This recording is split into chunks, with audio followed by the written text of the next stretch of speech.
Hey, hi everyone. My name is Sarah Kaler, and I am a poor substitute for Chair George this morning, who is not with us, at least for part of the meeting. And so I welcome you and thank you for being here for our March meeting for the Kansas Fights Addiction Grant Review Board. We're going to call the meeting to order. Connie, would you call a roll call, please?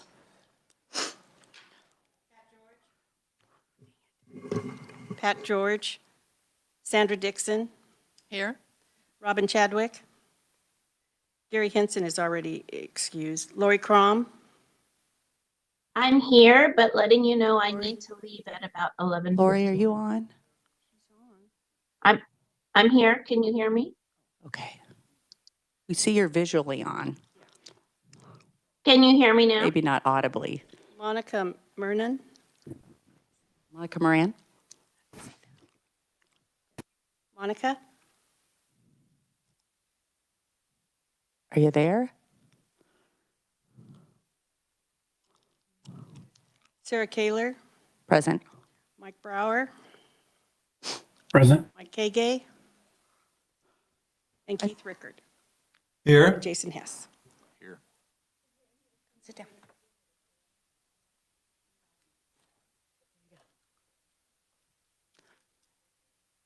Do we want to note that we have individuals online, and actually we want to note because we need them. Great. Glad to know that, Monica. Are there others online that possibly we didn't hear from? Keith, you're on there? Checking my audio again. Can you hear me? Yes. Hi, Lori. Hi. Sorry about that. I don't know why it wasn't working. And then what This about? is Keith Rickard. Can you hear me? We can now. What about Mike Brower? Is Mike on? Yeah, I'm here. Great. And then Robin joined us, so we're good. We have a quorum. I'm glad. So as I said at the beginning of the meeting, Chair George is not here for at least part of the meeting, so I'm gonna run the meeting today for a little bit. We start with the approval of our board meeting minutes. Did everybody have an opportunity to review those? Okay, it's been moved by Robin. This is Sandra, I'll second. And seconded by Sandra. Any questions? All those in favor say aye. Hi. Aye. All those opposed, same sign. Motion carries. All right, that moves us on to the third item on our agenda, which is the Kansas Open Meetings Act, which will be a review provided to us by Robert Hutchins with the Office of the Attorney General. Thank you, Madam Chair. I've been challenged to keep this short, and I promise I will. It's just been a little over a year and a half since this board first convened, and we had a lengthy presentation on open government rules. And now that we've been in our work and starting to potentially form committees, I just thought it'd be a good time to give some reminders about the Open Meetings Act. Under the law of the state of Kansas, meetings of public bodies such as the board and its committees are subject to open meetings rules. You have to meet in the public, you have to be publicly accessible. It's easy to kind of accidentally have a meeting sometimes if you have a smaller body. A body as large as the board as a whole, you're not going to accidentally stumble into a majority, most of the time. Reply all emails are usually the big danger for that. Or group text if there's a group chat somewhere. So avoid those kind of group communications if you're not in an open meeting itself. Where it gets trickier is if you form a committee of just a few people. Any communications between a majority of that committee's number that are for the business of that committee need to be done in an open meeting. So it's, especially if you just have a 2 or 3 person member committee, any communications between more than one person on that committee should be done in an open meeting. So I just wanted to provide that refresher. Executive sessions, we do occasionally here, but committees may want to do them more potentially. They just need to fit one of the statutory justifications for an executive session, like attorney-client privilege conversations or trade secret information, personnel issues, which shouldn't be an issue here since we don't have any personnel. But just be mindful. This isn't someone did something wrong and we're chastising anyone. It's just be careful, be thoughtful, especially in committees. And the thing we always say about it is with COMA, you especially want to be careful because you are personally liable if you happen to mess up. Usually it'll be a wag of the finger or an order, don't do it again, but it could potentially be penalties of up to $500 that the board cannot pay for you. So please don't make my office or Mr. Kege's office, who could also enforce it, to talk to you about it. We'll just keep things open and easy, and if you ever have a question, just reach out. I'm more than happy to go over it. And that's your refresher. I kept it quick. Thank you. Does anybody on the committee have, or on the board, have any questions for Robert regarding open meetings? All right, seeing none, we will move on to an update from Chris Teeters with the Attorney General's office. I think you have a few things you're going to discuss with us today. I have a handful of things, yes. So first and foremost, just to let you know, we did get the annual report submitted. Pat got that submitted on March 1st, which got submitted to all 4 statutorily required parties, and we have so far had no feedback, as far as I'm aware, about that. Second, we have got on file all but one settlement. We're waiting on one particular signature, and that should get done hopefully either today or next week, of all of the announced settlements so far, so we're making progress there. For the municipalities report, we are close to getting those filed. My goal is to get those ready for publication next week, though that might slip 1 week just depending on other things that might come up in the schedule related to opioids.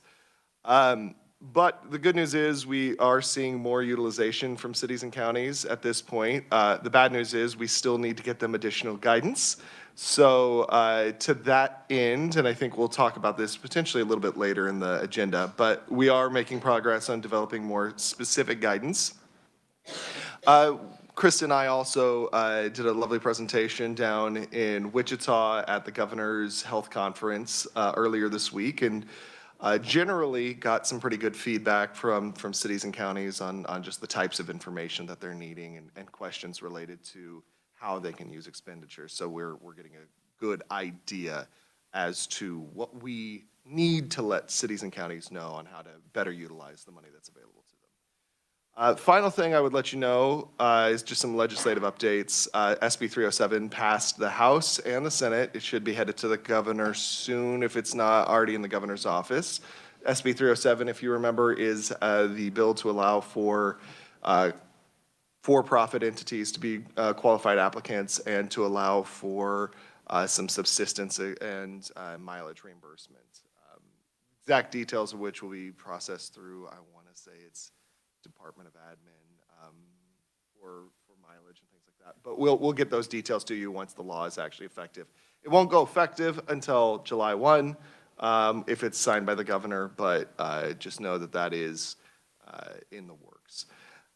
Finally, other legislative action, we found out last night that the legislature has put a proviso for a direct allocation out of the Kansas Fights Addiction Fund to a private entity. That is not final yet, is my understanding. It's just the first stages of that, so we will be working with the legislature to discuss whether or not that is going to take us out of compliance with our settlement agreements. We will have those discussions with the legislature, and we'll keep you apprised of where that's going. If you are concerned, also contact your legislators. Is there a particular committee that's in? That'll be House Appropriations. But I'm happy to answer any other questions you all may have. Is there benefit to our committee members reaching out to the governor's office regarding 307? Have we seen any opposition for it? There's not been any noted opposition. It cleared pretty handedly in the House and the Senate. I don't believe anybody filed any opposition in any of the hearings that were done for it, and I don't believe anybody put an explanation of a no vote on the record. So I don't anticipate there's a whole lot of pushback on it. Okay, thank you. I know that when Chair George and I spoke that he indicated to me that you may did a report on anticipated monies that may be coming down in the next 3 years. Yes. So in case you haven't seen it, I think we talked about this last time, but we did enter into an additional settlement with Publicis, who was a marketer that's been finalized. So totally, we anticipate for calendar year 2024 receiving $46 million for KFAF and MFAF, so the state entirely receiving $46 million. You can do the rough math of 75% minus 200,000 for the KFAF money. But the interesting thing that has happened here, and I don't remember if we talked about this last time or not, two of the distributors have exercised their right to do a prepayment. And so what that means is that we will get more money in 2024 than we had anticipated. Previously, we had anticipated about $40 million.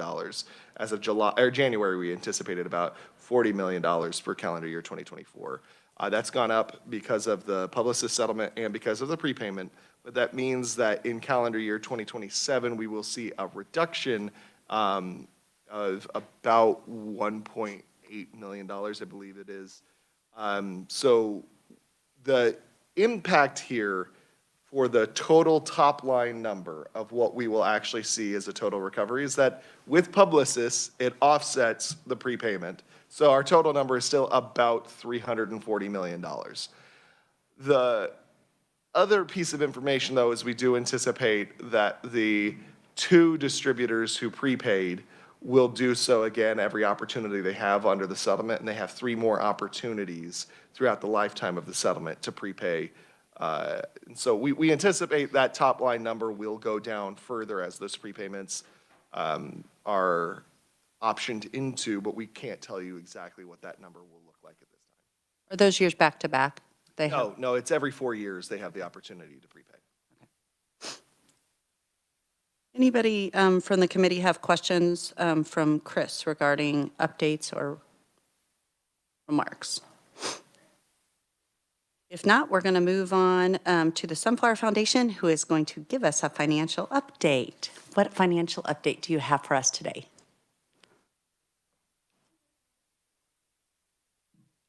Am I good? You hear me? Awesome. Shan Zimmer with Sunflower Foundation here this morning. Give you a quick financial update. I did include a couple of documents in the packet. So if you want to take a look, we'll start with the fund balance summary. This is as of February 29th. We have received $40 million from the Office of the Attorney General. We have earned $1.2 million in interest since January of last year. Just a couple side notes on that. We are earning about 4.55% interest, and we are 100% covered by FDIC insurance in total. Total grants paid to Sunflower is $1.8 million. Included in that is the $1.5 needs assessment grant as well. So that's in total. We have paid out $5.5 million to grantees, and that's cash out the door. That leaves our fund balance at $34.4 million. The numbers are, again, on the packet. We do have a hold on the account for the remaining funds that have been approved as grants to be paid out, and we're on a schedule for those, so as those come due, we will pay those out. But I just earmarked those so that you would know those are already grant-approved dollars that will be paid out. So that leaves us with a fund balance of $29.9 million. Any questions about the actual investments? Any questions? Okay. We will move on to the invoice in your packet. Sunflower and our staff, we all appreciate the opportunity to work with you, support you. We're open to any feedback to help improve the process. We're here to support you, so give us any good, bad, whatever we can do to help, we're here to assist. That said, our administrative support expenses, which include only direct salaries, benefits, staff training, supplies, the grant management system, Flux, that you are all familiar with, and that is for Q4 of 2023, $84,662.07. So we are requesting a grant for that amount to cover those direct expenses. Questions? Are there questions from the committee regarding this request? If not, I will entertain a motion if there is one. This is Jason. I move to approve. Robin, second. Jason moves, Robin seconds. Is there any discussion among committee members? If not, all those in favor say aye. Aye. All those opposed, same sign. Did you want a roll call vote? Is that what you wanted? I just, Connie, I looked at you. I was like, did you want one? A roll call vote? Okay. Okay, great.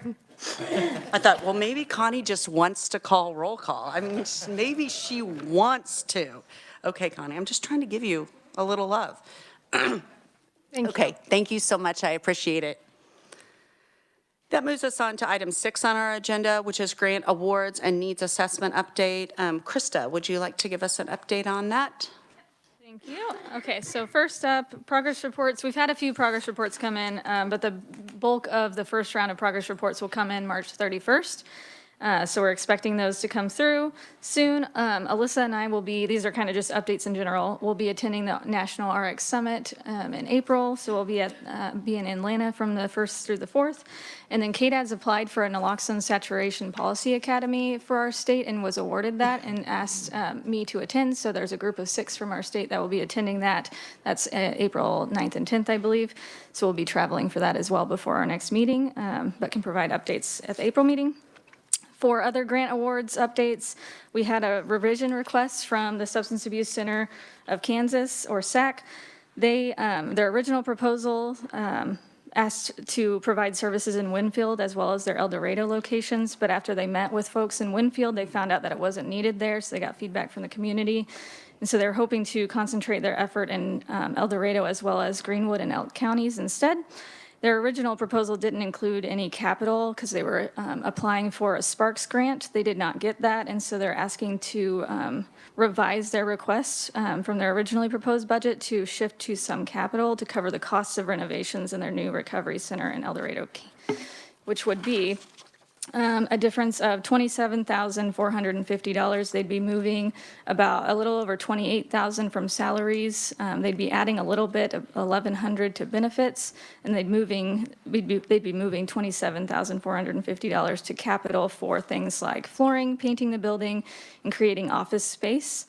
One note that we are still working on them with, it's a leased building, and so we're working on getting information from them on some appropriate documentation to make sure that it's approved by the landlord. So either within their agreement, or if they can get some kind of signed document of them approving of those renovations. They've gotten verbal, I believe, but we're working on that still with them to make sure we have that appropriate documentation, but otherwise didn't have any concerns with this revision, but would submit to you all for approval.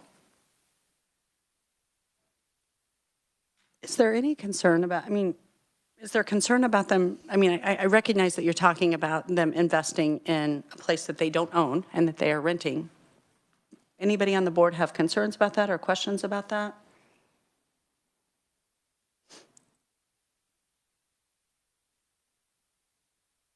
Okay. Sounds like no.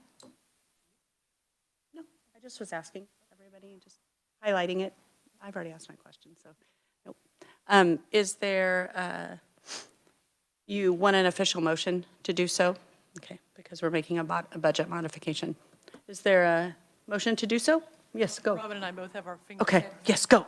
This is Sandra. I make a motion that we approve the revision as submitted by the Substance Abuse Center of Kansas. This is Robin. I'll second that. It's been moved and seconded that we approve the budget modification as detailed. Is there any discussion? Yes. I have one piece. I just need it to be noted that I will have to abstain from the vote for conflict. Okay, thank you. Any other discussion? All right. All those in favor say aye. Aye. All those opposed, same sign.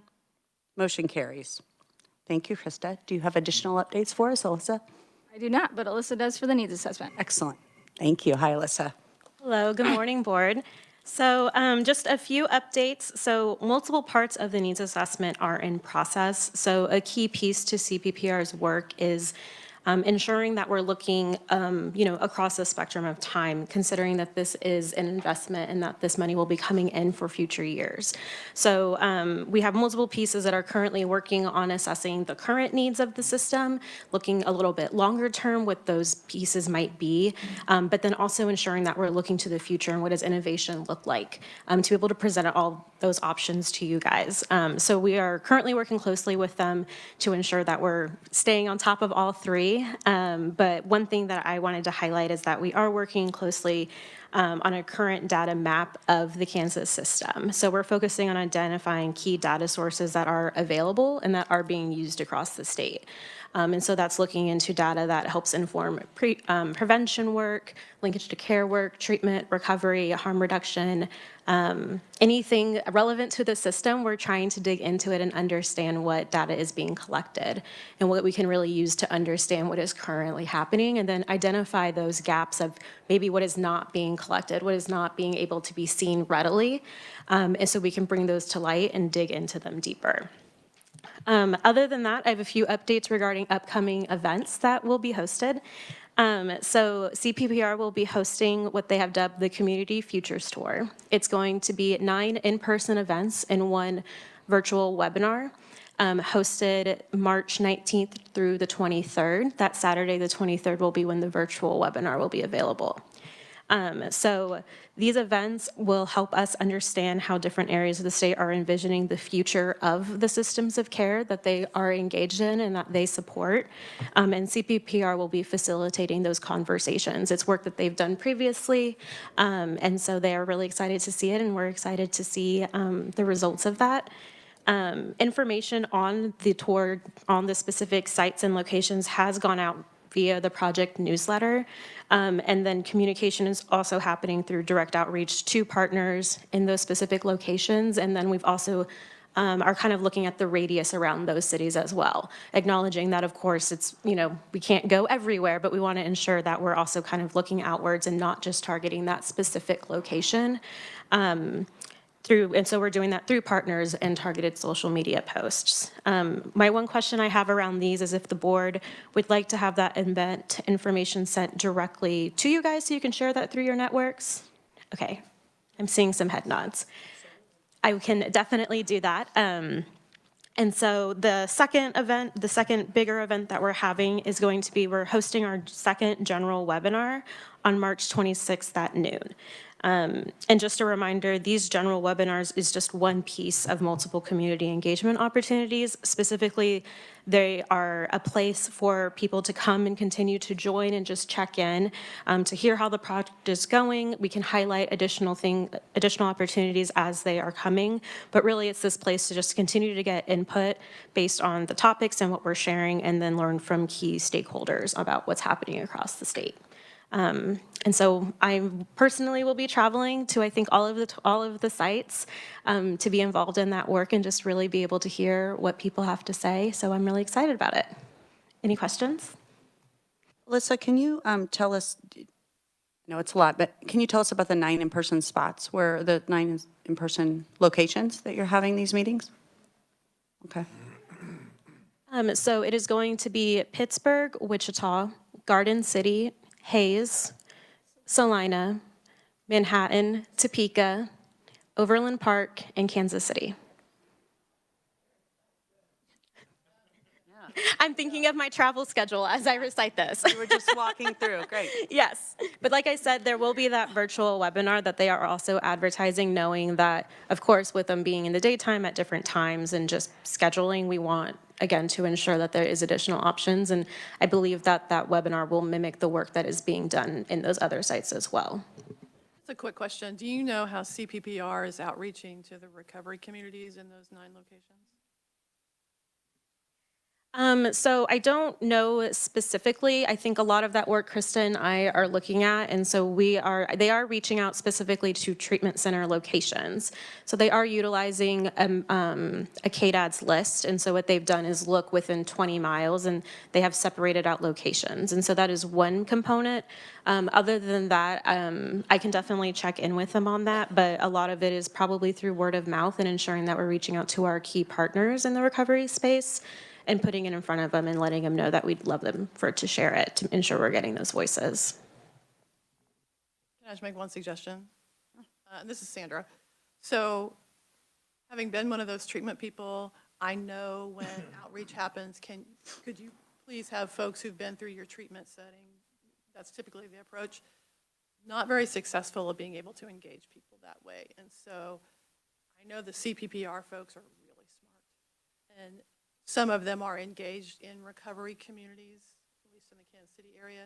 So maybe ask them to think about beyond treatment providers, beyond Heartland Rate Act, beyond the usual suspects, to see if we can't reach out directly to some of those recovery communities. Yes, definitely. And that is part of ongoing conversations we have with them to, understanding that dynamic and those, you typically do the outreach, but is it successful?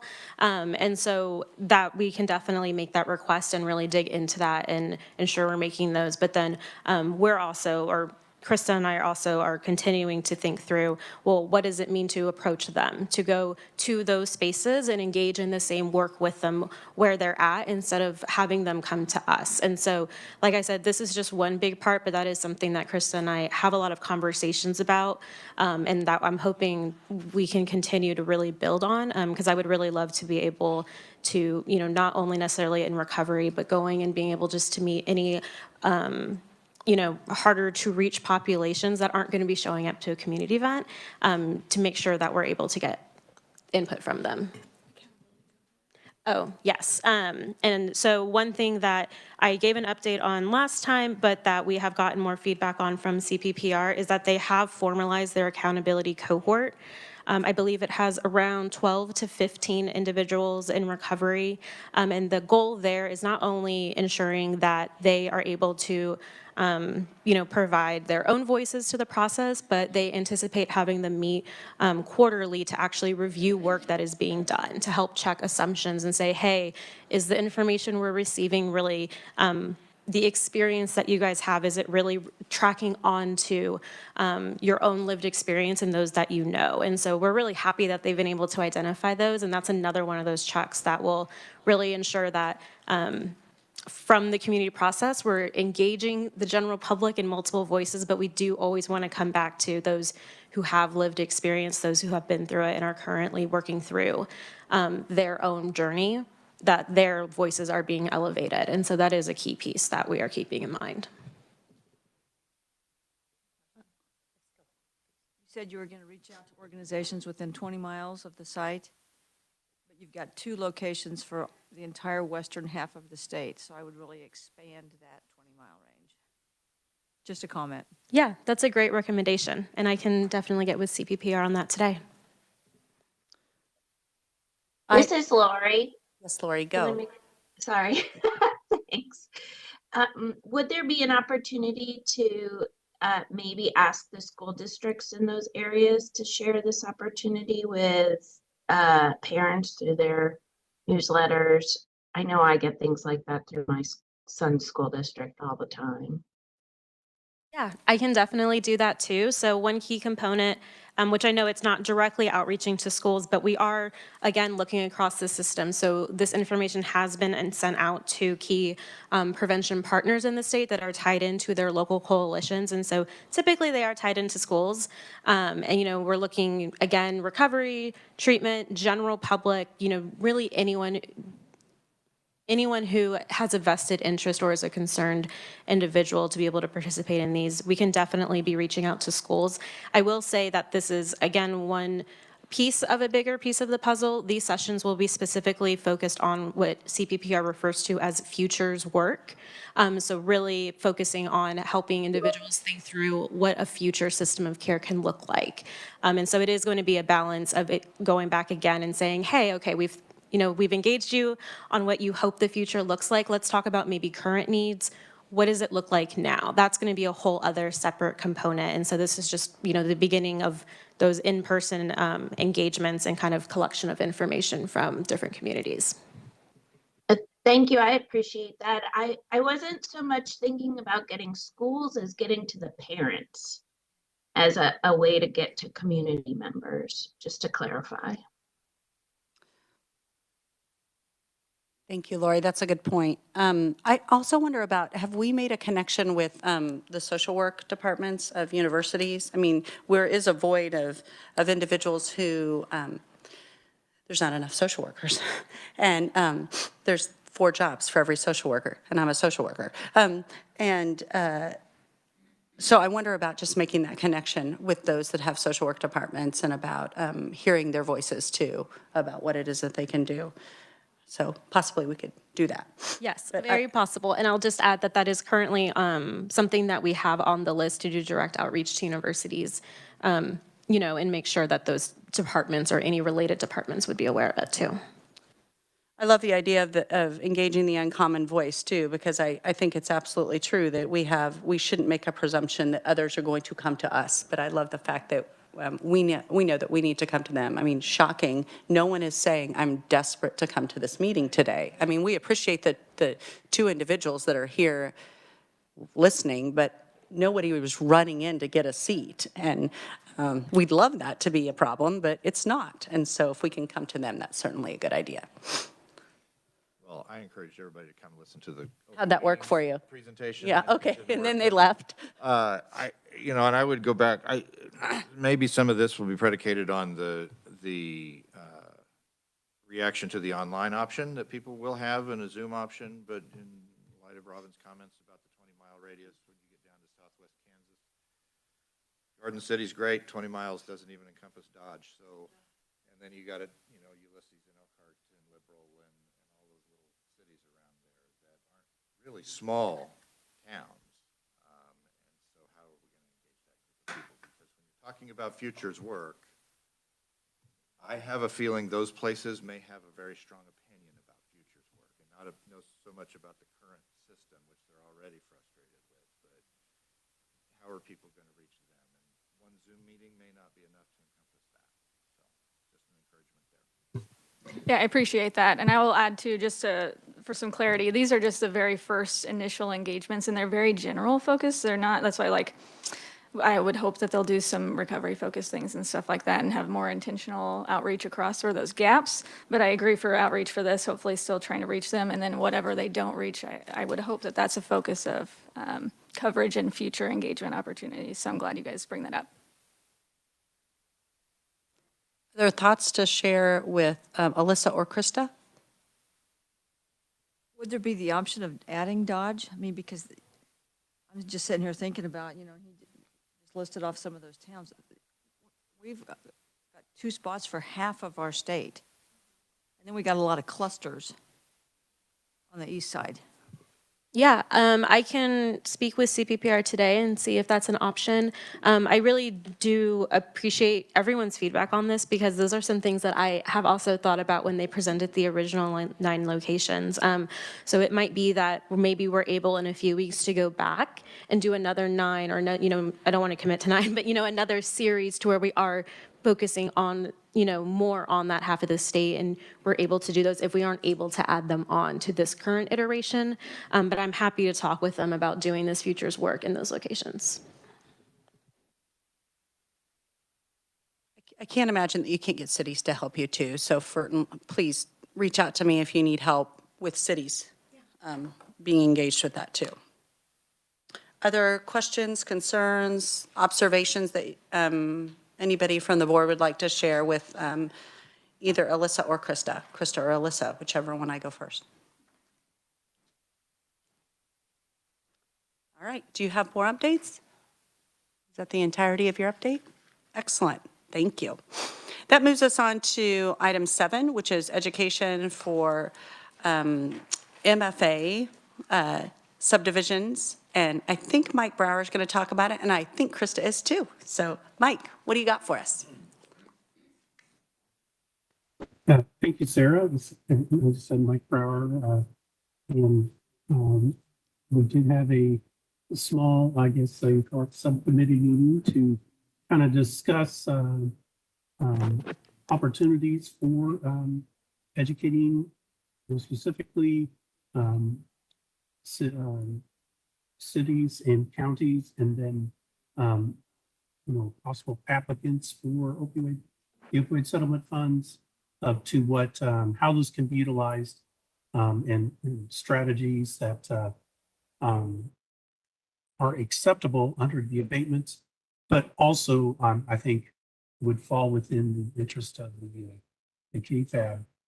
And so we did look at a couple of, you know, of the opioid response network consultants.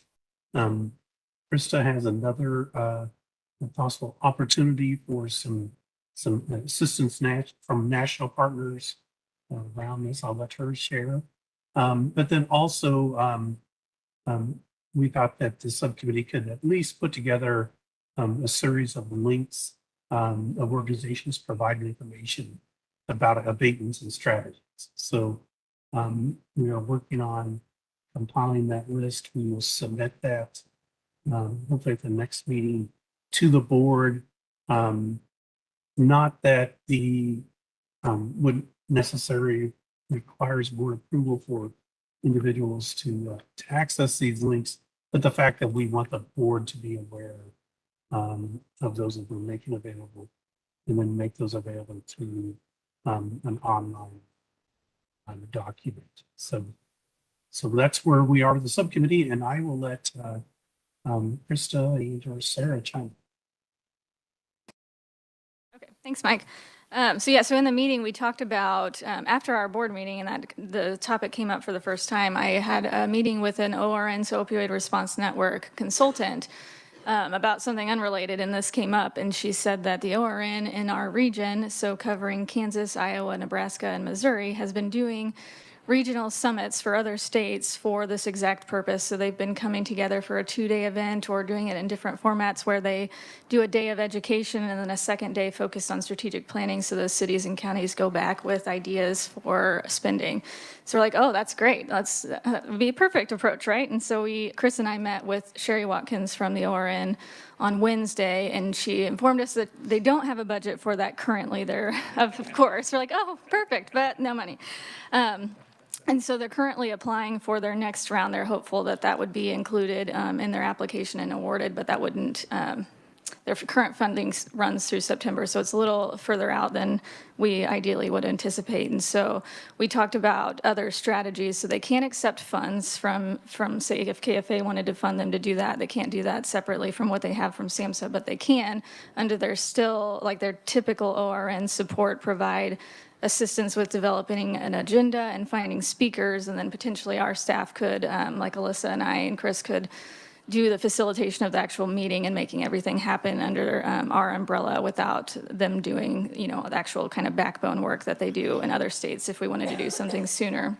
And then Chris and I talked about developing a more detailed guidance document. So I've started that on Exhibit E and adding in example strategies on things for Kansas. So for prevention, if they're trying to do something in prevention, they can try to find their local coalition and linking to our coalition directory and different resources we have in the state specifically to that strategy, or naloxone programming and reaching out to the statewide naloxone program. So specific details along those lines that might help them get more creative with the strategies and then know where to start. And then also, at the beginning of that document, thinking about best practices in general of how to go about identifying what strategies they want to do. So doing some kind of needs assessment and requesting data. So a more thorough guidance document that's Kansasified. And so Chris and I are hoping something like that would be done by the end of summer at the latest. So May through July is our goal.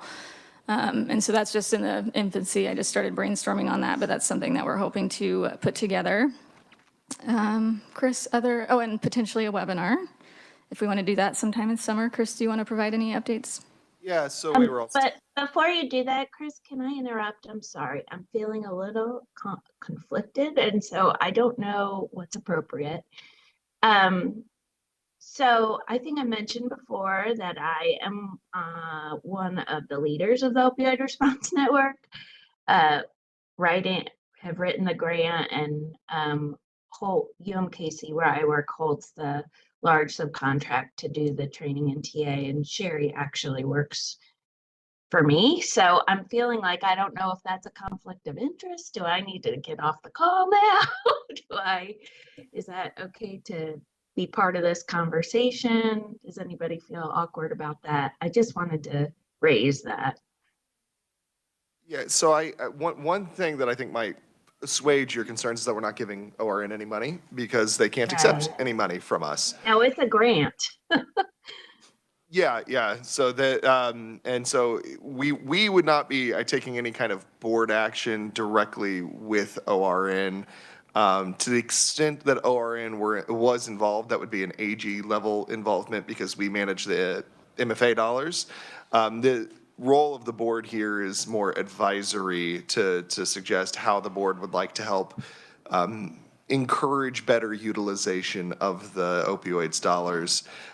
So I don't think there's a conflict issue here, especially since the board's not going to take any official action with ORN. Okay, thanks. I just wanted to be sure while, before you went on. So thank you. I appreciate that. Certainly, and we always appreciate everybody checking on any potential conflict before that conflict actually arises. So we were talking about doing potentially some webinars in the interim between us being able to set up maybe something more in person. Those webinars would be to invite people and from across the state. Specifically, we would like to bring city councilmen, council people, and county commissioners. I love that we changed the word between the level.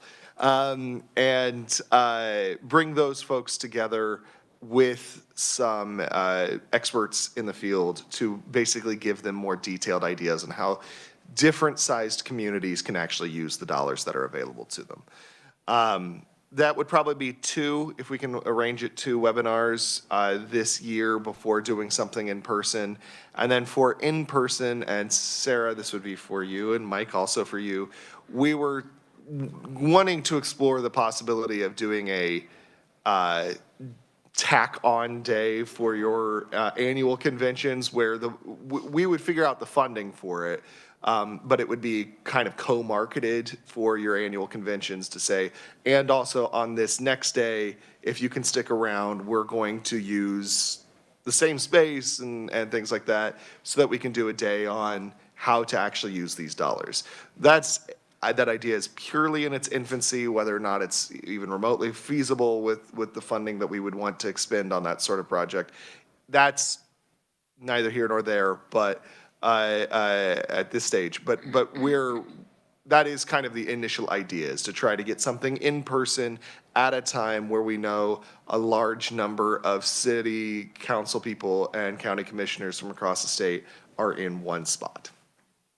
And at that point, that might actually involve a board action, Lori, so that would probably be a situation where we would want to revisit that conflict. And again, it would not be giving money to ORN, but it would involve tapping ORN resources to identify speakers and presenters and get some resources so that we could do one of those types of days. So if we back up just a little bit, and we're looking at the balcony view, just as a reminder, and it's my apologies for not actually going through this at the beginning, but this was a conversation that was started at our last board meeting where I brought up that cities are, because there's cities of all different sizes and over 500 cities in the state of Kansas, and they all have a different understanding on how they can utilize that money. And those reports have started to come in, and we want to make sure that they can do kind of some best practice on how to utilize the money and how to best serve their citizens. So that's where this board was developed, or not the board, but the subcommittee was developed. And so Mike serves with the Kansas Association of Counties, and I serve with the Kansas League of Municipalities. And the League of Kansas Municipalities, I absolutely know that they're going to kill me over there, that I just screwed that up, but that's okay. Maybe they're not listening. So anyway, and so we do have other individuals that are from LKM and from KAC that are sitting on that committee too. Who else did? And I want to invite anybody who would like to be in another meeting and like to join, to please feel free to join that committee, because we'd love to have your input. So sitting on the committee, we have conceived it as just the board members, unless Robert tells me otherwise, and staffing that committee to assist it so that Krista and I can still have conversations that don't constitute committee meetings. is Krista and I, and then we've, John from the league, John Goodyear from the league also was there to assist staffing from the league's perspective, just make certain the league understood what was going on so they could communicate with their membership. Does anybody have questions about the line item 7, which is the education regarding what we've discussed today? Lori, I appreciate you bringing up your conflict. I think it's important that we be as transparent as possible when we're going through this, so thank you for doing that. Okay, let's move on to this. Well, before we move to 7.7, that subcommittee will continue to meet. That will be obviously a public meeting, so if anybody wants to join, they're certainly welcome to do so. And just to be clear, we don't have another meeting scheduled at this time, but it would be, I would anticipate it'll be at least a couple months before they have another meeting, just until Krista and I can get the material work done so that the subcommittee has something to actually review. And the reality, on my point of view, is that I want to give John an opportunity to come back from paternity leave. So before we hit him really hard and tell him all the things he's going to get to do at the league. All right, so that moves us on to the next round of funding opportunities discussion, and Krista is going to start that, and I believe our chair is going to join us relatively soon, and so I'll hand off the mic when he does that, and he gets to lead this discussion too. So Krista, what do you got for us? Awesome, thanks. Okay, so just starting with the conversation based on questions and discussions from the last meeting, and then we'll jump into just reviewing the initial revisions to the RFP. I'm envisioning that we'll just have that initial discussion. You all will provide feedback today, and then we'll make those final revisions for hopefully approval and review in the April meeting, so we don't have to approve anything today on this front. So for the topic of potential renewals, or what we were thinking about maybe continuation, calling that in the future, is that we were thinking we wouldn't have a separate continuation process, but we would include it, allow them potentially to apply within the same RFPs if you guys are all on board with that. Krista, are you referencing a certain page in the document that you've handed out? No, not yet. So these are just a high-level overview from what we talked about last time, and then we'll dive into the RFP revisions. I'll let you know when we're ready for that.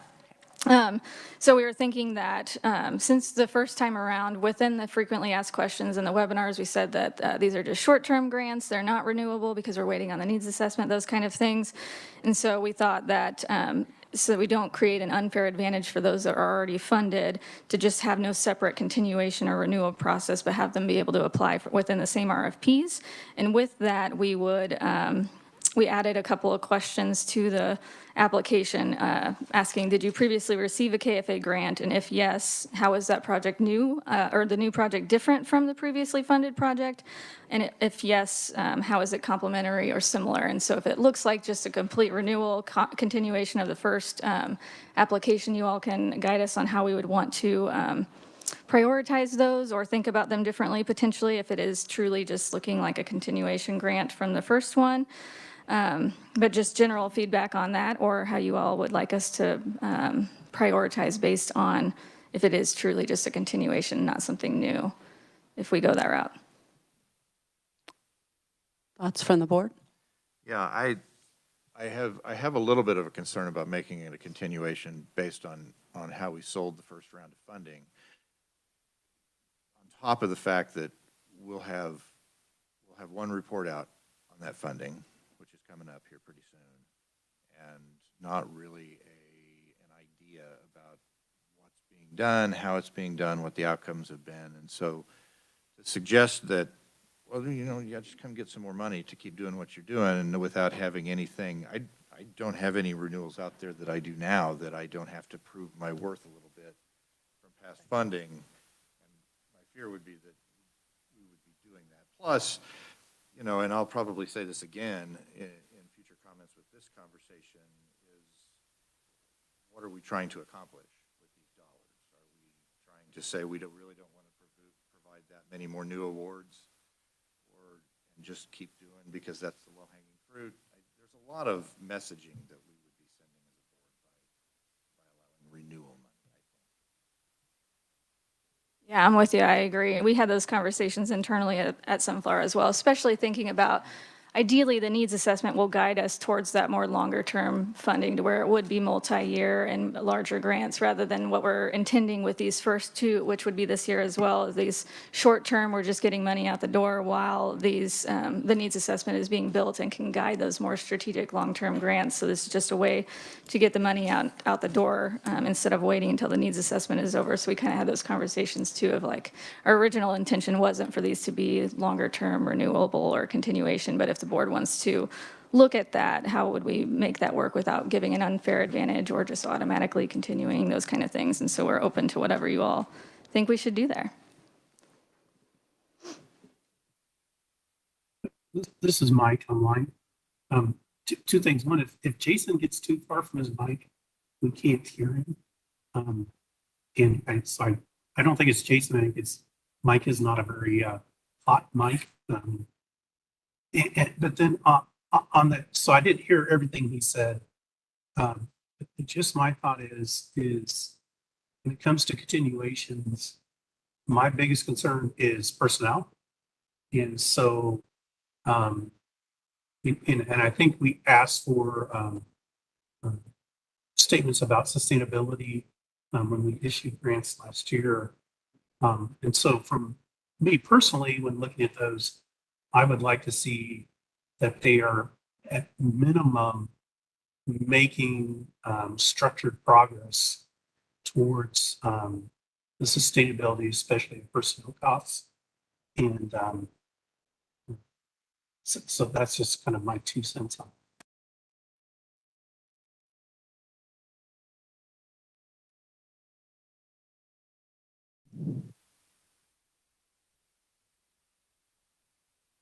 Our chair has arrived, and so oh no. I'm like, and I'm ready to just yield back to Chair George, but Jason, do you want to give a highlight again of what you'd indicated? Can you hear me? It doesn't sound like it's coming over the speakers, is it? Okay. So, Mike, I appreciate you asking that question. So, my concern was really, you know, our messaging out to the system at large by providing a one-time request for money that we really didn't intend to renew.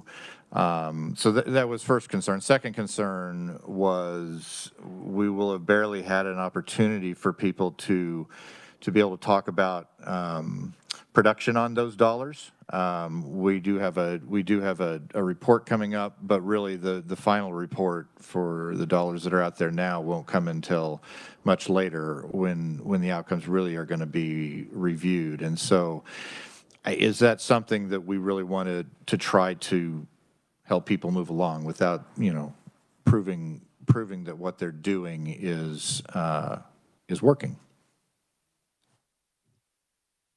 I agree with Jason.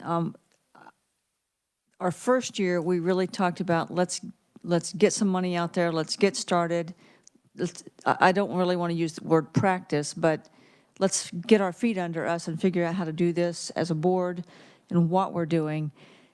This next round, if we decide as a board to do multi-year grants or make it something in the language that's potentially renewable, I think that's a better strategy than here 6 months into it, we're going to change the rules. Yeah, this is Sandra. I would agree with that. I think we started in a place, we've learned some, but not enough yet. It hasn't been enough time. And so I would encourage us to stick to the parameters we set in that first process. And if we want to make changes for the next process, then that we learn from that and do that. I would anticipate that there will be grantees who will come back and say, well, it took us 6 months to get up and going, and now in order to see impact, I've been one of those grantees in my life, I know how that works. But then as a board, I would encourage us to say, yeah, but you knew that going in. We knew that going in. And so do something different the next time. And on that note too, Sandra, if it took them 6 months to get started or whatever, and they didn't spend down dollars, I think you all made room for flexibility if they needed an extension. So maybe they could do an extension, not necessarily a renewal, because it would be the same dollars. They would just have some extra time to spend it right. Not new allocation. This is a marathon. It's not a sprint. And so we're in for the long haul. Other thoughts?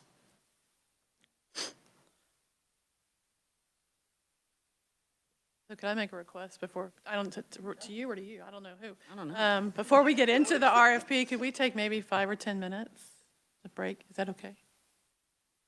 Yes. Did somebody just say no, or is that your stomach that just said no? Let's take a break for 5 minutes and reconvene at 10:30.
I know we went over our time, but I'm going to blame Jason and Sandra for being late for coming back. So, I accept responsibility. okay, great, good. A little, hey, humor is important. Can you put that in the minutes, Especially, please? yes, exactly. And I need you to motion to approve those next time. Right, Chair George? All right, so let's move on in our conversation about the funding opportunities. And Krista, what do you have for us next? Great, thanks. One more general kind of, I guess a few more little just general updates before we jump into revisions to the RFP. So the review process update and plan. So last meeting, you all talked about being able to ask questions of applicants before the reviewer consensus meeting and before this board looks at all the summary reports and makes decisions. And so we were thinking that it might be helpful if the board would be able to also think about questions in advance too before that consensus meeting, not just the reviewers, so that all questions that we can think of could be addressed before that reviewer consensus meeting and going into factoring that into those scores, those final scores. So with that, our grants and finance manager, Kelly, will be creating a new access for you all in the portal as a board reviewer. And so you'll have a reviewer form that will likely just ask the question of, do you have questions on this application? And then I'll be able to pull a report, and then we can ask those questions and put that into the process. And so you'd also, with that, have access to applications at the same time as the reviewers. So you'll have an extra month of review as compared to what you did last time. So you'll have the applications at full time to be able to go in and look at and ask any questions that you might have.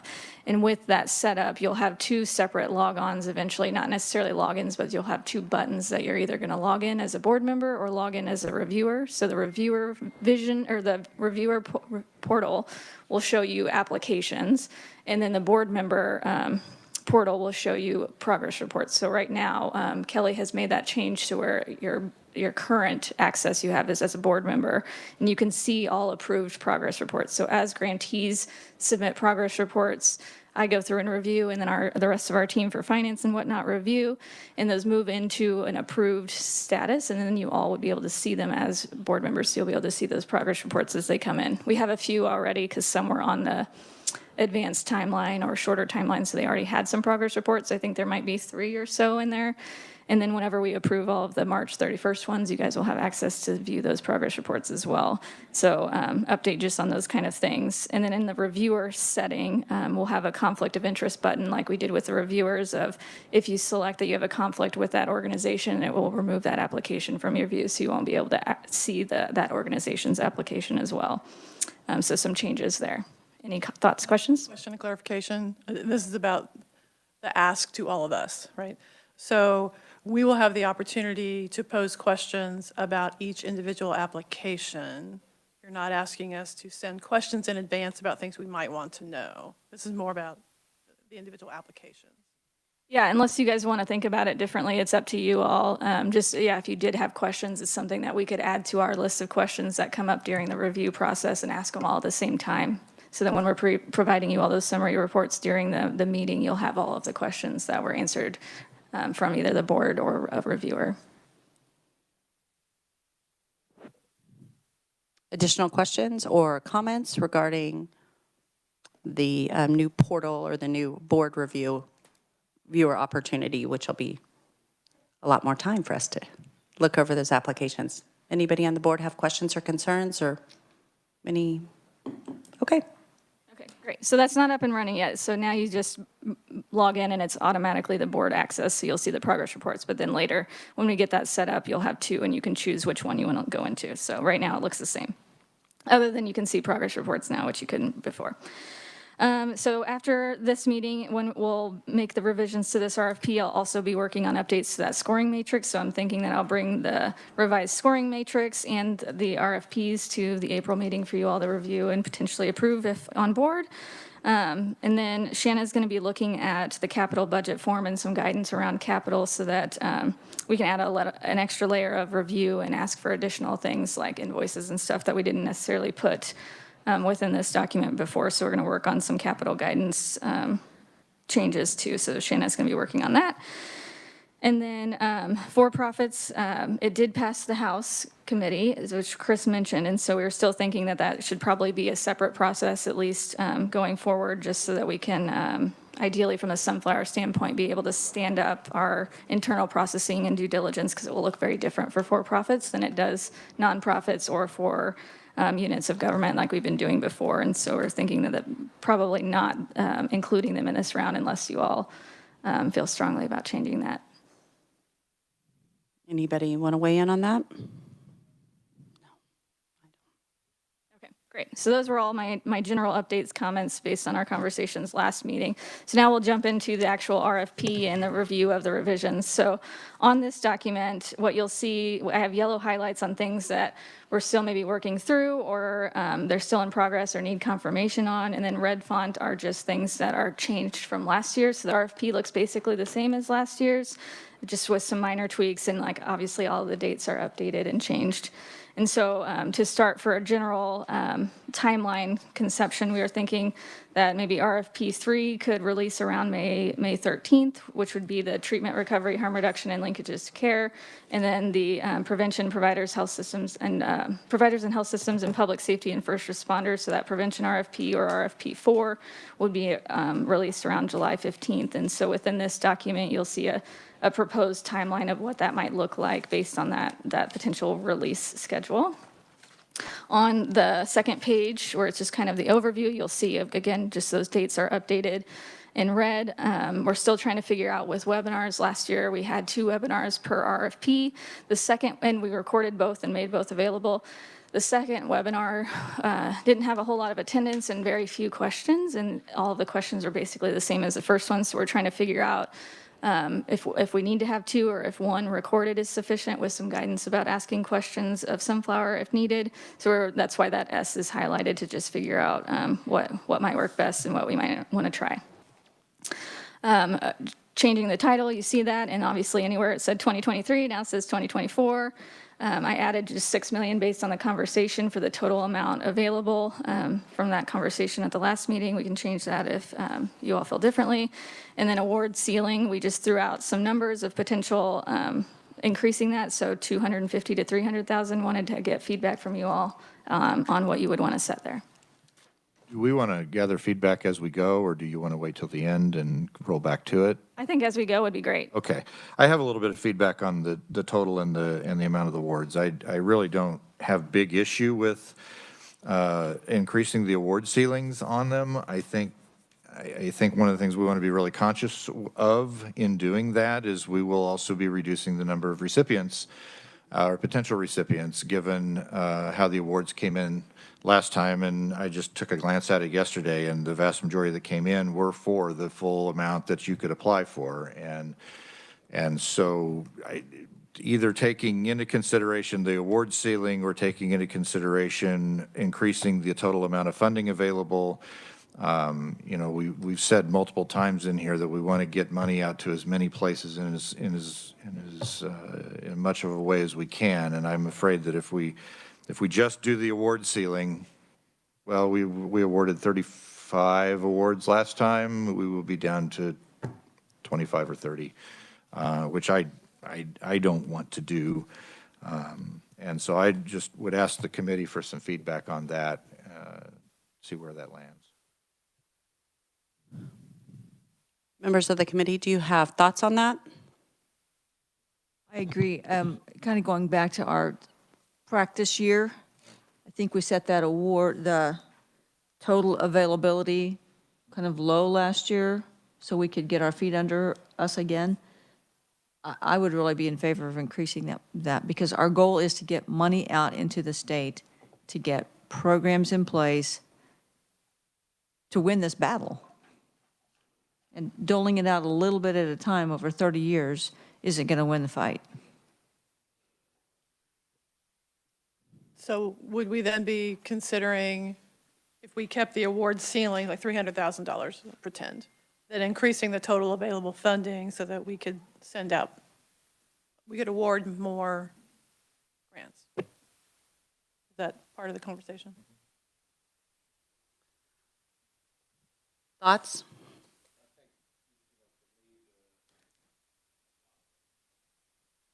Well, this is Keith. I agree with both of those recommendations, raising the ceiling as well as raising the total amount to as much as $8 million.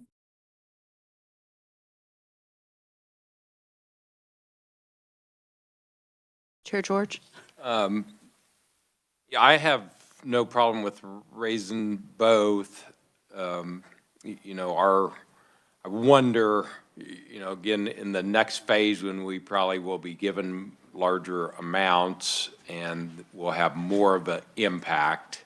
You know, what I juggle in my head is that, you know, 200,000 or 300,000 is a lot of money, but it's not really enough to make a difference. So I have no problem raising both of them. I don't have no problem keeping it low in the interest of keeping our money. I'm not interested in not spending it, but I'm interested in maybe deploying it, you know, at the next phase, but that's probably, you know, 6 months out, but having more to deploy. So I don't know. I'm just in a quandary. I could support either way, you know, not that you can't do something with 300 grand, you know, some of these organizations that, you know, that's a whole lot of money, you know, and some it's a drop in the bucket. I guess Keith suggested that we raise it to 8 and cap the awards at some amount. Keith, did you have other things that you wanted to? I would support raising it to 8 and with 300 at the cap. No, I didn't have other things to recommend. Just want to encourage everybody to speak closely into your mic, because if you're sitting back, we can't hear you, unfortunately, today. It's not you, Jason. It's not you, Jason. Sorry, Keith. I'm thinking still about the number of agencies and how much we can help. If we did 300 and we did 8 and everybody asked for the max, that's a little under 27 organizations we can help. The one thing I continue to think about is that we're in a little bit of a different situation now that we weren't necessarily at the beginning, because now we're earning interest on this money. And I think if we look back and see what we're earning on interest, I mean, we've earned 1.2 on this money. So we need to really spend it. And I'm not saying, I hope my kids never hear this, because they will definitely come and like this. But hopefully they're busy right now, not watching this. But I agree. I think considering that we are earning interest on this, and you're absolutely right, we're not going to solve this massive issue by just throwing just a couple pennies in the wishing well. I don't know that we're actually going to move for anything, but I think just giving guidance to Krista, so then in April when we have that conversation, is that 8 and 300 sound. I would go. I would go to at least 10. Honestly, 10? My opinion is we need to get this money out into the state to make a difference. And to clarify, 10 million just for this first RFP 3, not RFP 4 too. And RFP 4 comes six months later, right? A few months later, just after this one closes, the RFP 4, the one that's focused on more prevention-y kind of things, which are a lot more cost-effective and can be lower cost anyways than these more treatment-focused direct services. But just to clarify, budget for just this RFP 3 treatment, more oriented to treatment. I guess I was thinking more than that 8 to 10 for both. I would agree with you. Each. So. I'd feel comfortable with 8. I mean, I'd feel comfortable with 8, knowing that it doesn't include prevention grants. Thoughts? Well, put it out there and we'll make the final decision. 8. Is there a general consensus, though, just to raise it? It sounds like there's a general consensus among the board that the total funding available should be raised. Is that fair to those that are online with us? We can't see you, so just, you know. Yes. Yes. Yeah, Okay. that was supposed to be a thumbs up, yes. Okay. Thank you, Mike Brower. Appreciate it. Good. Does that help? Yep, very Great. helpful. Thank you. All right, and then so on page 3, again, just some basic changes with the years. It was, you know, payments through up to 18 years. I put, and Chris, this is probably a question for you, estimated to occur through 2038 instead of updating it of like now it's 16 years and next year it'll be 15 years. Does that make sense to say 2038 there? Yeah, let me just double check that that's actually the last year we're anticipating. Yep.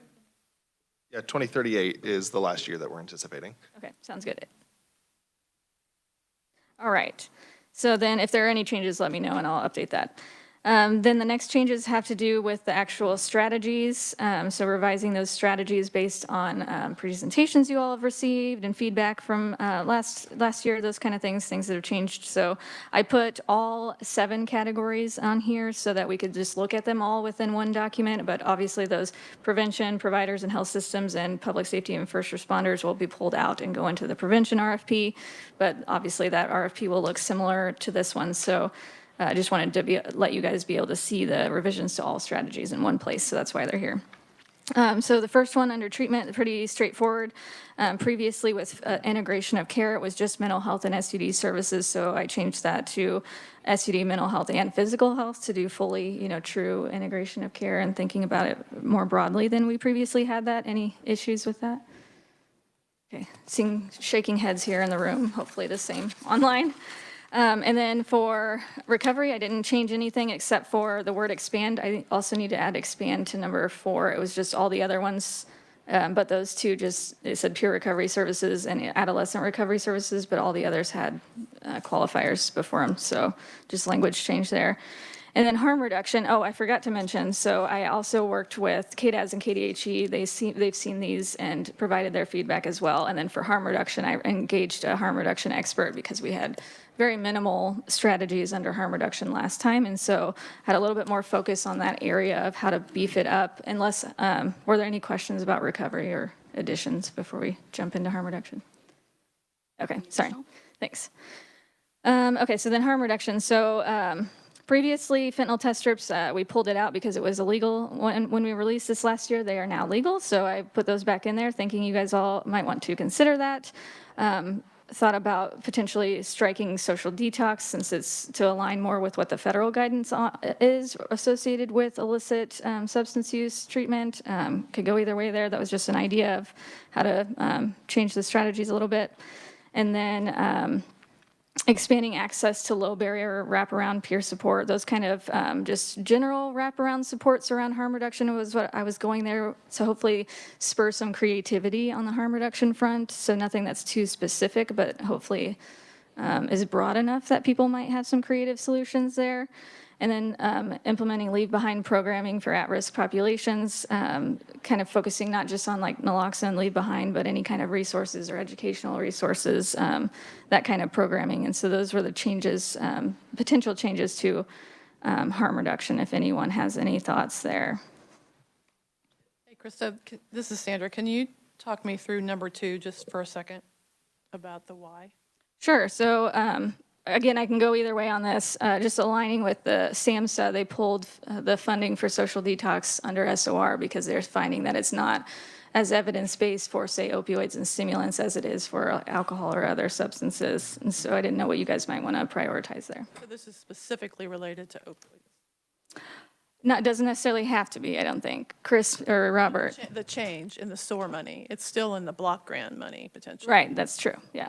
Okay. So just for consideration, I'm fine either way. Could you restate the question? If it's just specific for opioids in general. My question was about the money, like the SOAR money versus the block grant money, so you answered my question. Okay. I guess I struggle with this one just a bit, taking it out. Because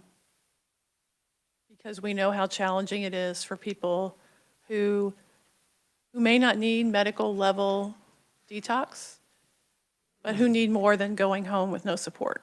And so I just struggle a little bit, and I don't have an answer, but I just struggle with not making that an option. Yeah, I think that's fair, and I would defer to your expertise on that, as I was not sure. Committee, do you have thoughts? I'd say let's leave it in, kind of the same way. If something's better than nothing.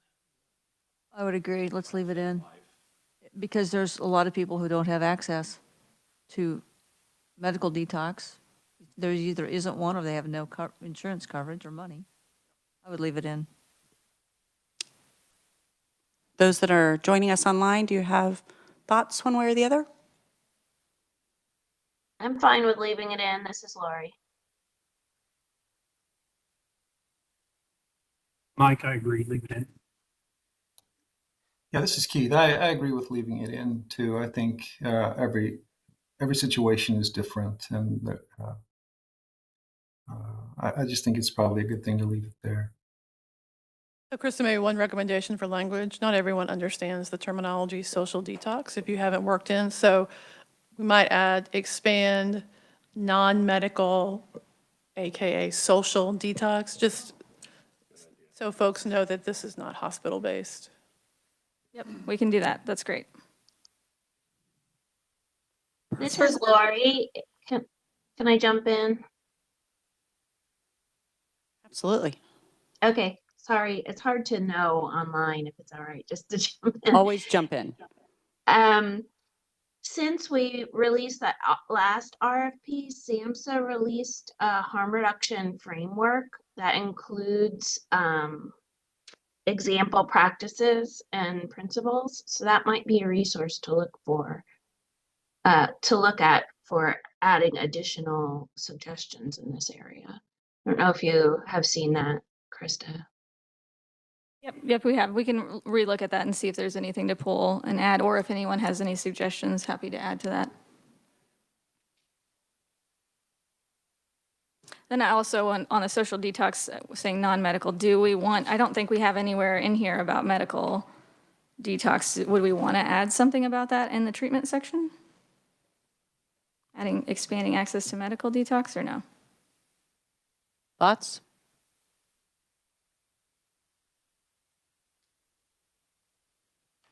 So this is Sandra. Oh, go ahead, sorry.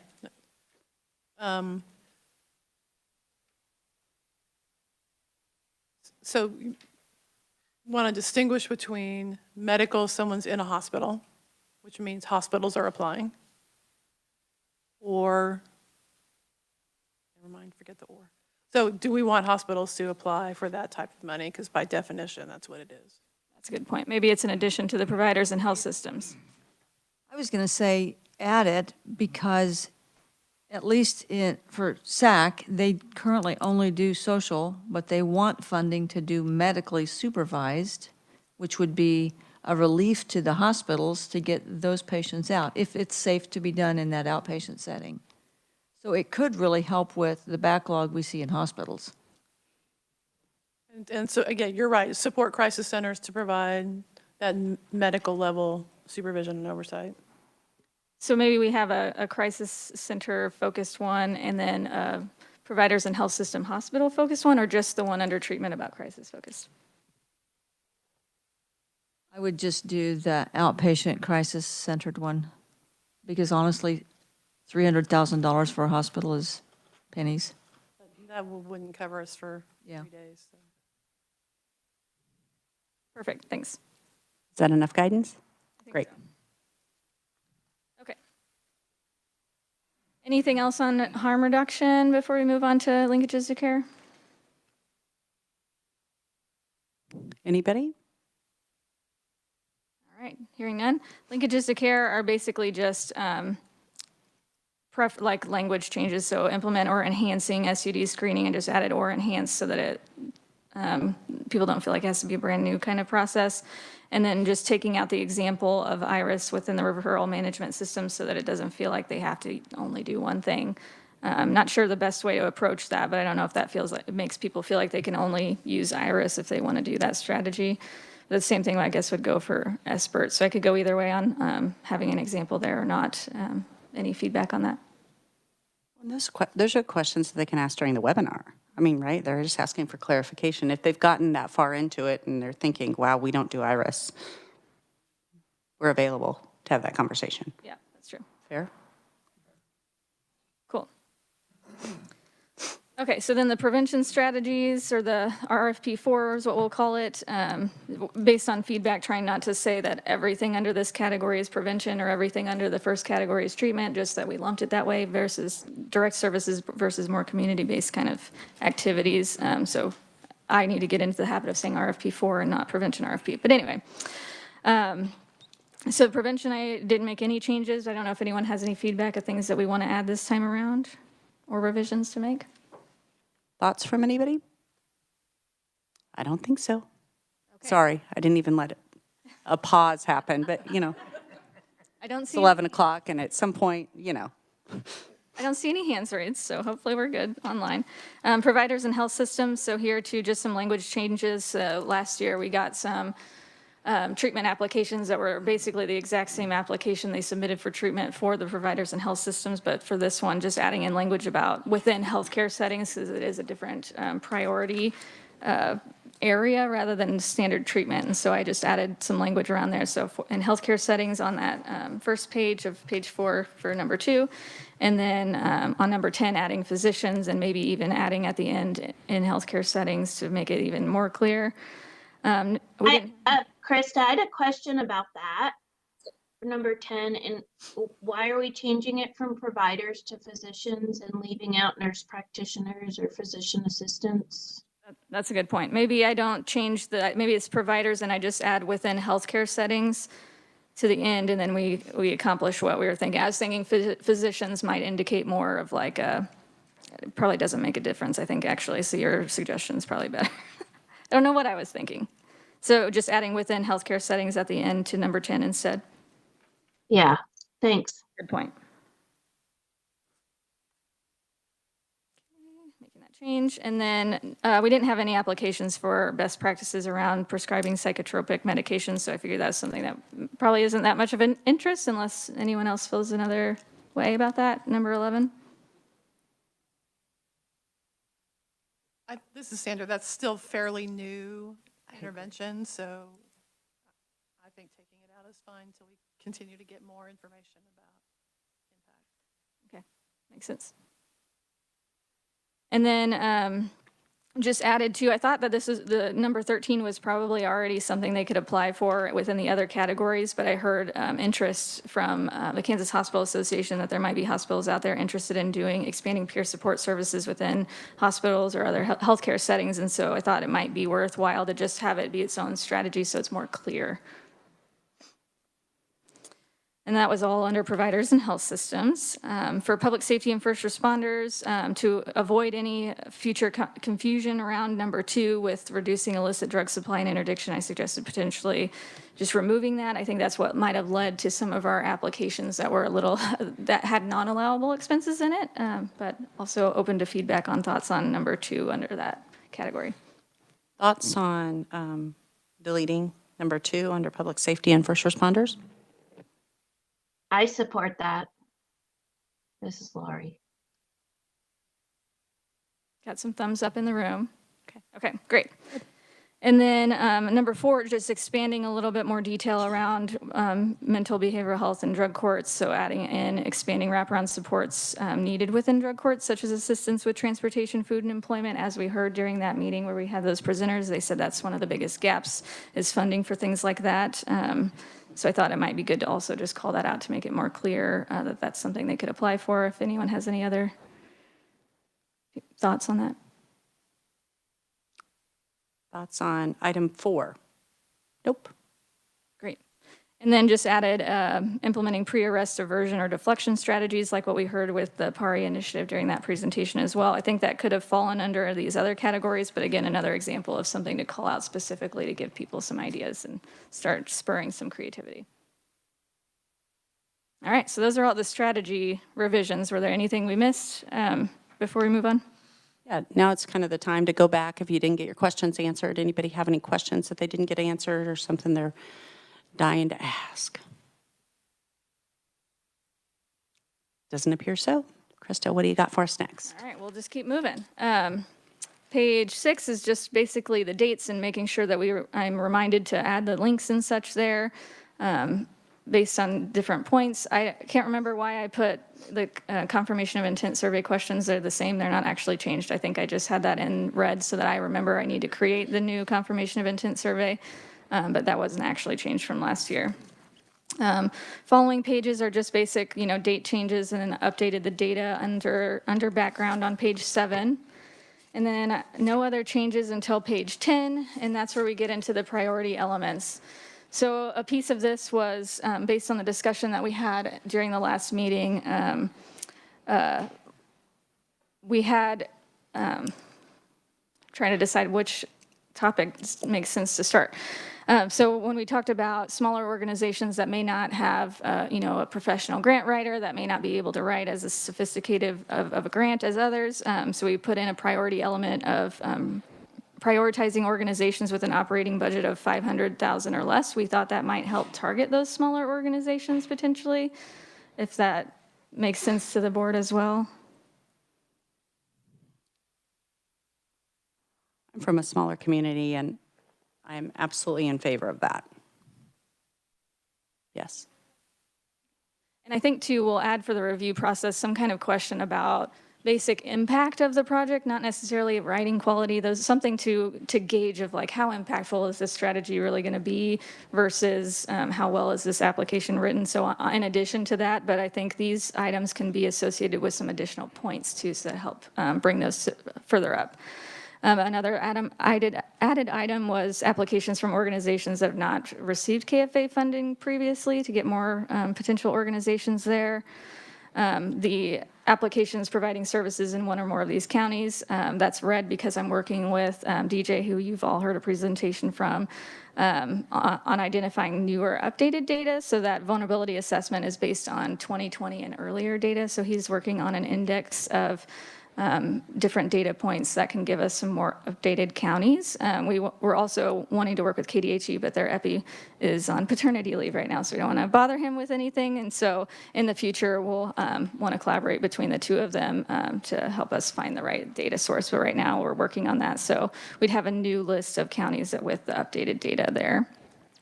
And then the priority strategies that we had last time, updating those and adding things that you all have been hearing presentations on or other things that have been in discussion. So projects that enhance collaboration with partners and other funding sources to best leverage resources and ensure duplications avoided.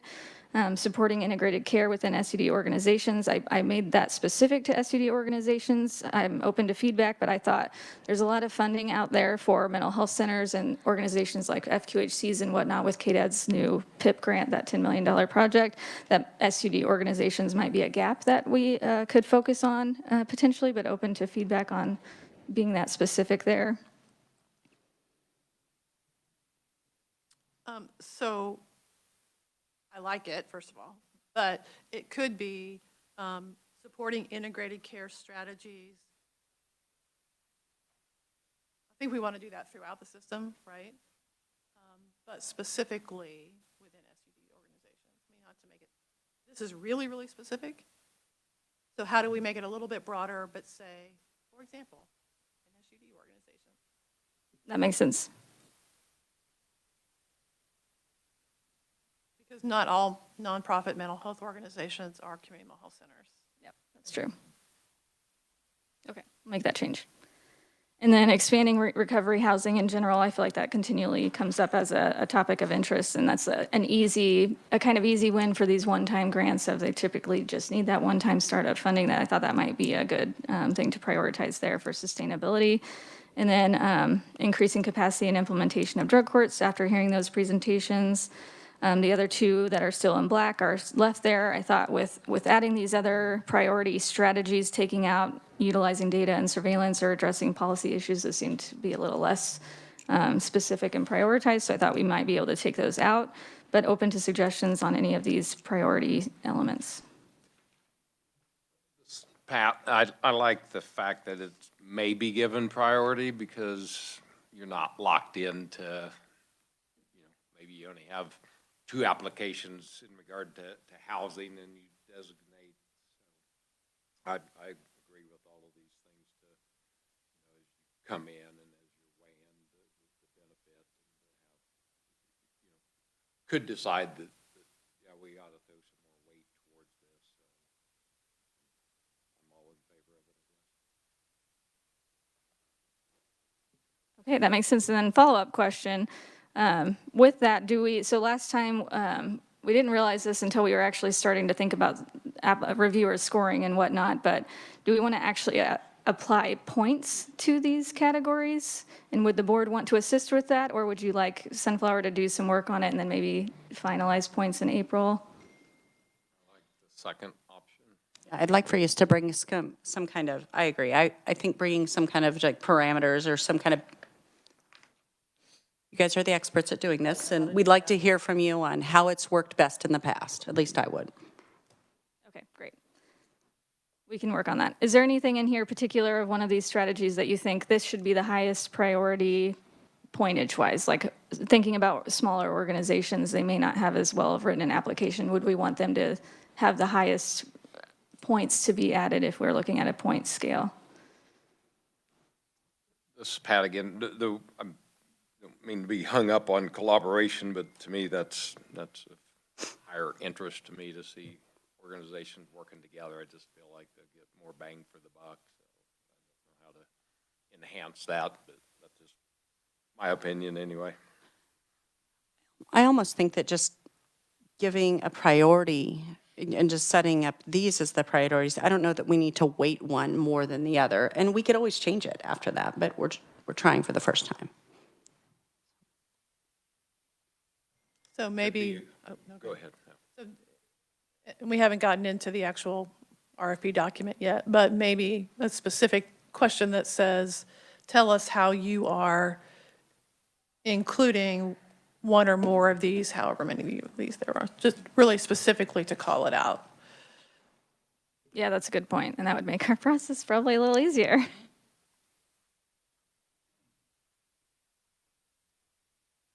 I like that. Anybody else have thoughts on that? Anybody online have thoughts on that?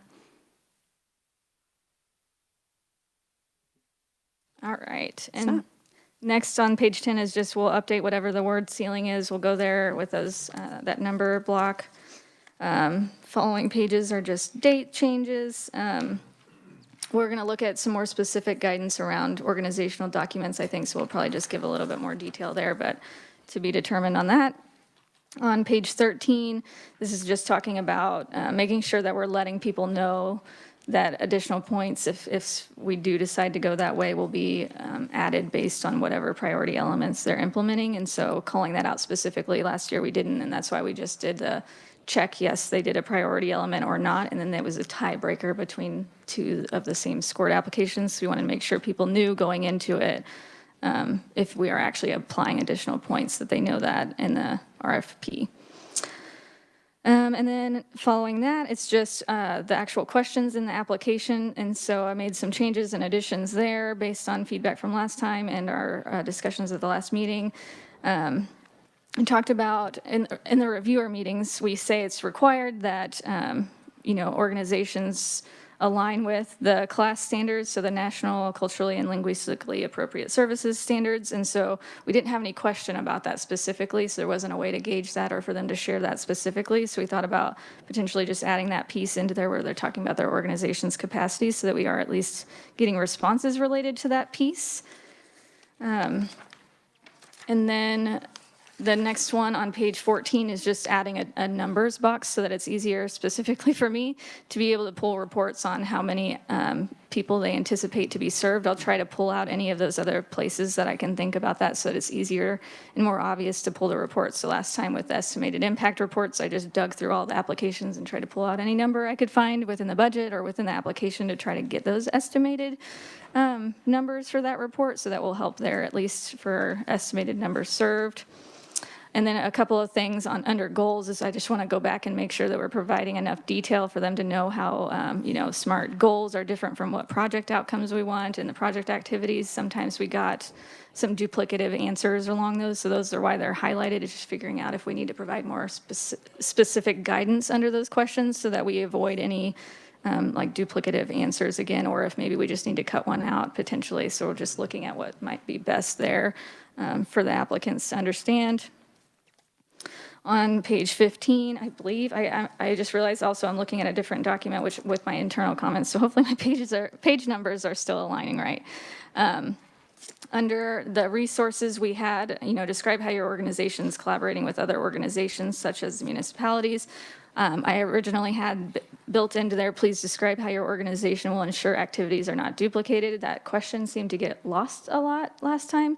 So I pulled that out and made that number 6 so that it's its own specific question and wouldn't be lost. And then also added some more descriptive language so they know what we're asking about there. And then added questions 4 and 5 with follow-up questions based on the conversation we had at the last meeting about making sure if they're receiving municipalities fund, how are they spending it? I think that was a suggestion. And so if they say yes, then it would be, what are you using those funds for? Or describe it kind of thing. If it's a no, they just skip.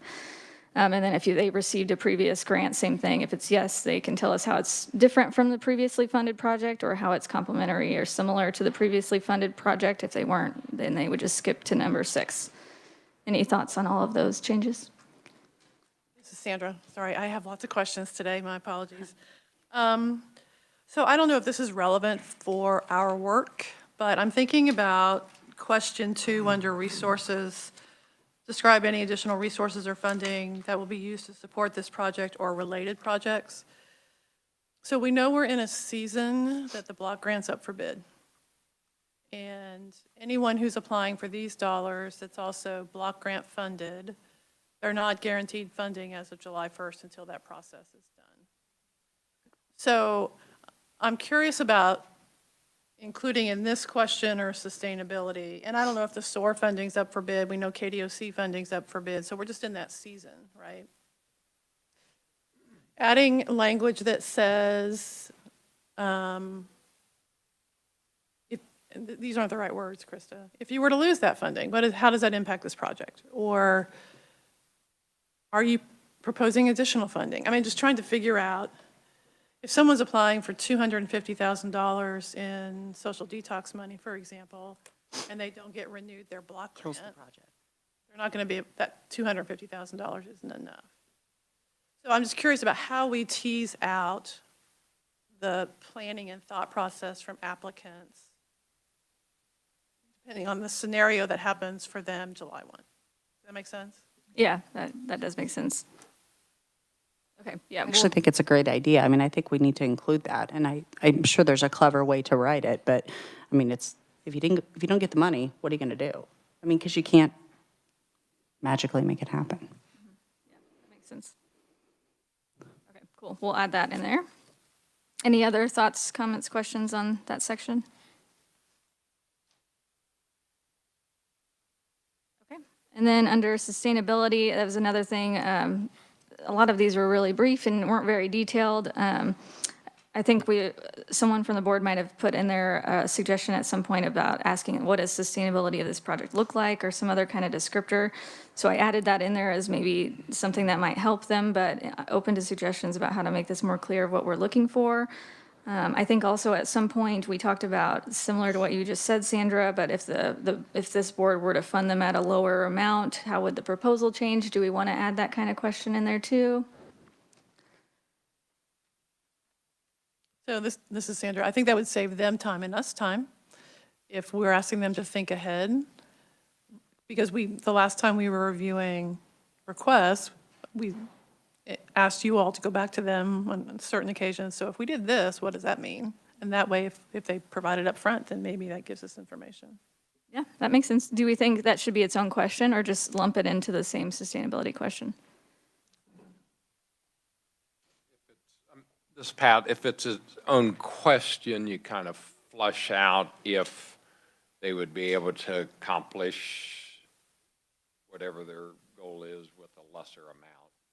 If they put in there that we don't get the full amount, we can't go through with it, or we could do, accomplish 2/3, or not as many people or whatever. So I think make it, question would make it easier on the reviewers. Yeah, I think that makes sense. So adding it as its own, and then also same thing with what we had with duplication. It won't get missed if it's its own question, or if it was lumped in there, we might miss responses on that. So that makes sense to add it as its own. And then is there anything else we want to add about sustainability? I know that's a primary focus of the board and of our statute. Is there anything that we think we need to add question-wise on that?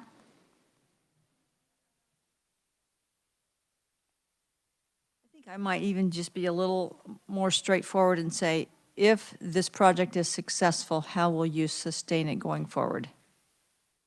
Yeah, It's kind of what you said, but it's, I don't know, it's a little more direct, I think. Yeah, that makes sense. Maybe instead of what does sustainability of this project look like, adding that that language? Okay.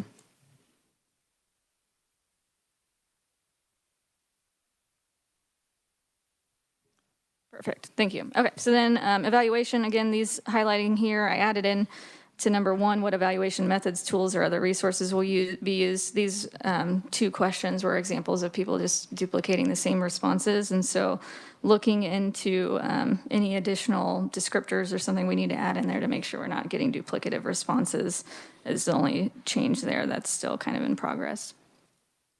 And if anyone has any suggestions, I'm open to that. Thoughts? I don't think so. Okay, it's tricky. I've been racking my brain about it. So I'll work with our Sunflower team to see if we can come up with so many other changes there. That was it for the actual application questions. Any questions we think we need to add to the application or something that wasn't covered based on discussions last time, or? I think it looks good. I am never a proponent of adding, if at all possible, because when I look at it and I think about it, and I'm very fortunate that I have somebody that writes these things for me, because this would not get written if it was me. So I would have, yeah, anything that we can do to shrink or keep it as static as we can, do it, because I think we're at a minimum of 20 questions now. So, and I wouldn't want to be sit down at the desk reviewing every one of these or some of these. So I appreciate the work that you put into it. Okay, thanks. And I also am open to anything you think we can pull out, because that's also, I thought, oh, we're adding questions. Can we remove any questions? But not sure the best approach there. And maybe the evaluation question is just lumped into one question rather than 2, since it was kind of duplicative, and same thing with goals, project activities, and outcomes. But any other suggestions about things we could potentially pull out? I think, I mean, at some point, I think we'll be able to, after we've gone through a few of these iterations of grants, we'll be able to possibly simplify it. But I think just making sure that we can get as much data as we can get. And then, you know, possibly down the line, we do simplify the application. But today, we'll have a probably shot at doing that at our next meeting when we finalize. And, you know, I know they're good at getting this information to us before the meeting so we can review it. And things that stand out that maybe we could simplify it or add, change, whatever.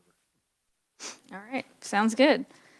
So the next thing is the frequently asked questions. So number 3 was the same as what we had last year, but going back to the renewable, that, you know, there are not established funding priorities because we're waiting on the needs assessment kind of thing. I highlighted that just in case you all decided something different for renewals or continuations here, but I think we can probably keep that the same there unless you want to do something different. You should be an auctioneer because they always going sold. Okay, great. And then if an entity was awarded in 2023, can they reapply for this RFP? I'm assuming yes, but does the board have thoughts on if you would want to change that answer? I'm okay with them applying, you know, again, keeping it the spirit of our intent of this is not a continuation of what you already did, but they might have a completely different project, and I don't think we should eliminate them because they, you know, were successful before. That makes sense. And in the response, I can put, you know, this is not intended to be a renewal or continuation or something like that. Okay.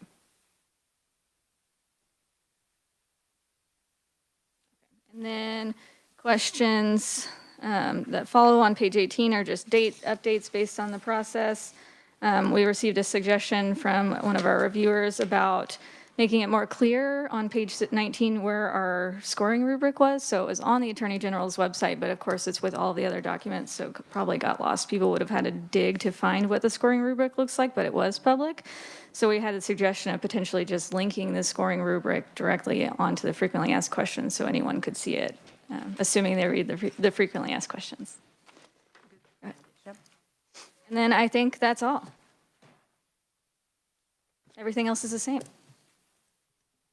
individual questions?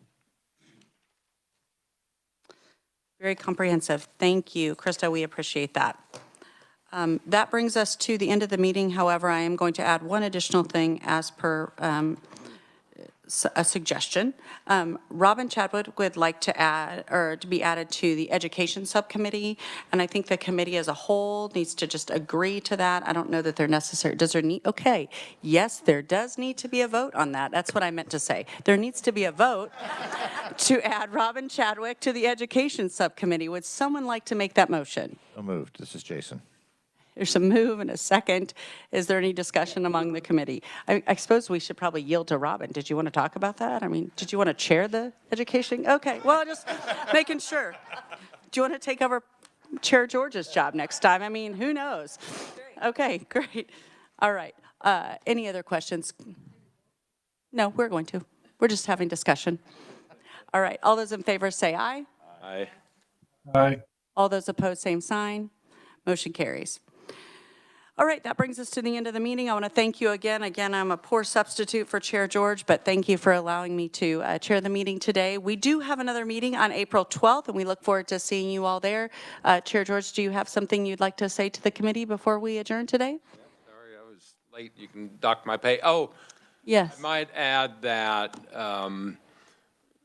SB 307 is when we get reimbursed for our gas. It passed out of the House, so it goes to conference. Should be a done deal there. We did make that basically effective at the beginning of this legislative year, so I don't know how I assume that we go through the AG's office or maybe through Sunflower. In the legislature, we just put in the number of miles and then they reimbursed you. That way, that makes it easier, but if you have any receipts or something like that, you might just hold on to them. That's the only thing. I'm assuming there'll be a process that will be outlined. Yes, we will establish a process. Absolutely. Anything else, Chair George? Thank you for. All right, thank you. We adjourn for today. We'll see you all on April 12th. Thank you.